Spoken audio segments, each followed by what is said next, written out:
जमीन रजिस्ट्री के बाद हो रही परेशानी को लेकर अब सरकार सख्त हो गई है। नमस्कार, न्यूज़ 4 देख रहे हैं आप और मैं हूं सानिया आपके साथ। जैसा कि आप लोग जानते हैं कि जमीन रजिस्ट्री के बाद दाखिल खारिज का मामला होता है, उसको कंप्लीट करना होता है और ऐसे में लोगों को काफी ज्यादा चक्कर लगाना पड़ता है, काफी परेशानियां होती हैं और अब इसको लेकर सरकार सख्त हो गई। सरकार का कहना है कि अब दाखिल खारिज मामले में बिल्कुल भी देरी नहीं की जाएगी। जमीन रजिस्ट्री के बाद जो दाखिल खारिज प्रोसेस होता है वो जल्द ही पूरा कर दिया जाएगा।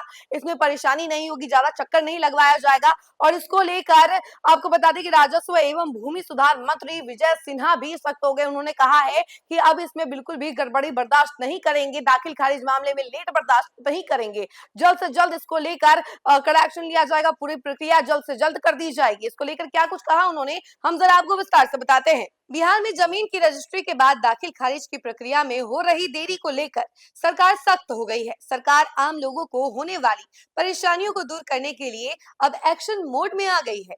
डिप्टी सीएम एवं राजस्व एवं भूमि सुधार मंत्री विजय कुमार सिन्हा ने विभागीय समीक्षा बैठक में स्पष्ट निर्देश दिए कि अब दाखिल खारिज निर्धारित समय सीमा में ही पूरा किया जाएगा। उन्होंने कहा कि लोगों को अब जमीन से जुड़े कामों के लिए अनावश्यक चक्कर नहीं लगाने पड़ेंगे।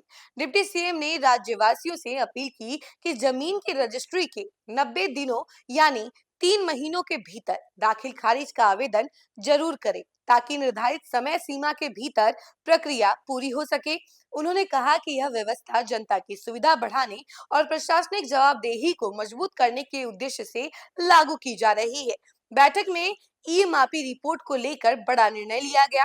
विजय कुमार सिन्हा ने बताया कि अब विभाग द्वारा निर्धारित मानक परफॉर्मो और इसके अलावा अनिवार्य किया जा रहा है, जिससे रिपोर्टिंग में पारदर्शिता और एकरूपता सुनिश्चित हो सके। यह कदम भूमि सर्वेक्षण और डिजिटल रिकॉर्ड अपडेटिंग को गति देने में महत्वपूर्ण माना जा रहा है। इसके साथ ही राज्य के विभिन्न जिलों में आयोजित होने वाले मेलों की उपयोगिता और ऐतिहासिक महत्व का भी आकलन किया जाएगा।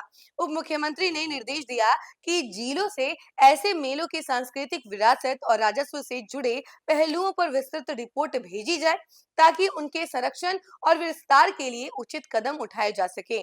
इसके साथ ही डिप्टी सीएम ने कहा कि सरकार भूमि से जुड़े सभी कार्यों में पारदर्शिता, तेजी और जन सुविधा सुनिश्चित करने के लिए प्रतिबद्ध है।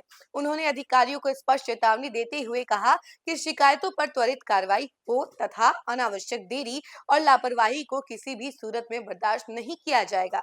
सरकार की इस नई व्यवस्था से जमीन की रजिस्ट्री, ई मापी और दाखिल खारिज की प्रक्रिया समयबद्ध, सरल और पारदर्शी बनने की उम्मीद है। साथ ही भूमि रिकॉर्ड प्रणाली को अधिक आधुनिक और भरोसेमंद बनाने की दिशा में यह एक बड़ा कदम माना जा रहा है। तो देखा आपने कि दाखिल खारिज मामले में अब देरी ना हो, इसको लेकर सरकार जो है कितने अलर्ट हो गई है और कहा है कि जो जमीन रजिस्ट्री के बाद जो प्रोसेस होता है उसमें काफी देर लगती है, तो वो देर अब ना लगे, इसको लेकर अब सरकार अलर्ट मोड पर आ गई है और सख्त निर्देश दे दिया गया है कि जो प्रोसेस है वो जल्द से जल्द पूरा कर दिया जाए, ताकि लोगों को परेशानी ना हो। इस खबर फिलहाल के लिए इतना ही। ऐसी तमाम अपडेट के लिए जुड़े रहे हमसे और देखते रहे न्यूज़ 4 नेशन। धन्यवाद।